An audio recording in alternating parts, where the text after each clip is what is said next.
10.000 pasukan elit Rusia turun gunung bendung serangan balik Ukraina dan NATO. Gempuran anak buah Zelensky ditangkis semua.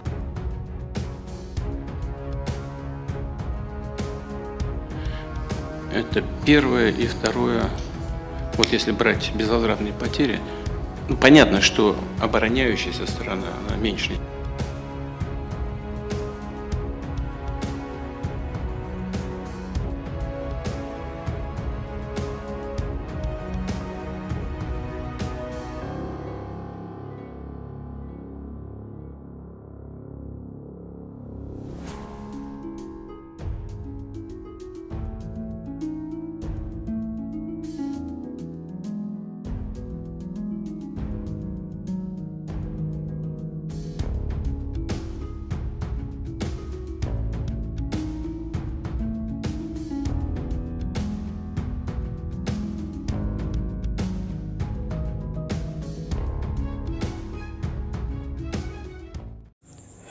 Hai para penonton Central News, sebelum lanjut jangan lupa subscribe dan lanjut tekan tombol Super Thanks.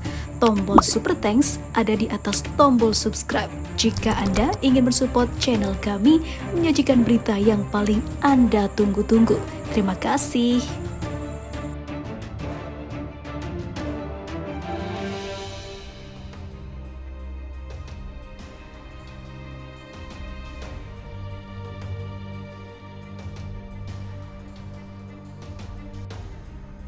Serangan balik Ukraina belum usai. Ukraina dibantu oleh negara-negara Eropa dan juga Amerika dalam operasi ini. Akhirnya Rusia mengerahkan 10.000 pasukan elitnya untuk menangkis seluruh serangan balasan yang dilancarkan oleh Kiev. Banyaknya tentara yang diturunkan Rusia semakin menambah beban bagi militer Ukraina.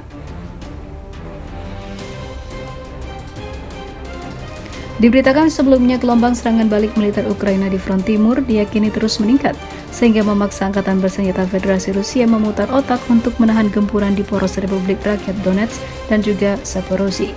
Hari ini salah satu yang menjadi titik terpanas pertempuran adalah desa Robotino.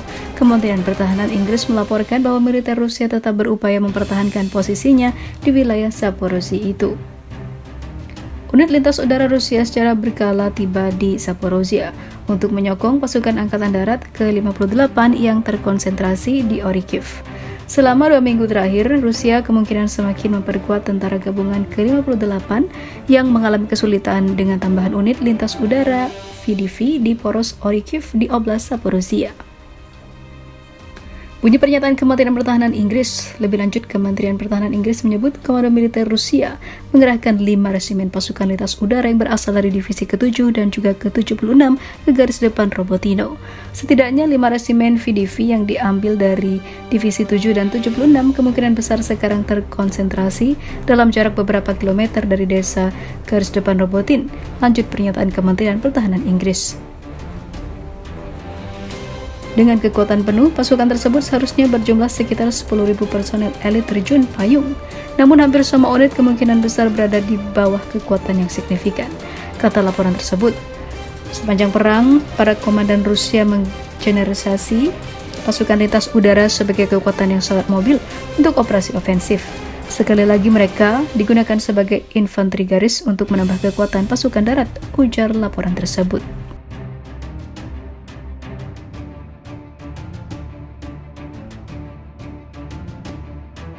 Zelensky depresi berat lihat anak buahnya berguguran dan satu persatu senjata pemberian NATO jadi abu. Militer Ukraina minta menyerah. Sepertinya para tentara Volodymyr Zelensky meminta untuk lebih baik menyerah saja sebab perlawanan atau serangan balasan telah gagal yang dimulai sejak Juni tahun ini tidak membuahkan hasil hingga saat ini. Meskipun si pelawak disokong banyak negara superpower, namun pada kenyataannya mereka harus menerima nasib tak bisa mengalahkan Rusia yang hanya sendirian. Presiden Ukraina Volodymyr Zelensky mengungkapkan rasa frustasinya atas masih lambatnya serangan balik terhadap Rusia. Kekuatan udara Rusia telah berhasil menghentikan serangan-serangan balik Ukraina. Kami tak menguasai wilayah udara dan Rusia menguasainya. Mereka menghentikan serangan kami dari udara. Mereka menghentikan serangan balik kami, kata Zelensky. Makanya ia menyeru negara-negara sekutu barat untuk memasok lebih banyak senjata jarak jauh dan memiliki kekuatan lebih hebat dibanding milik Rusia. Sudah berulang kali Kiev meminta pesawat agar mengimbangi kekuatan udara yang dimiliki Rusia.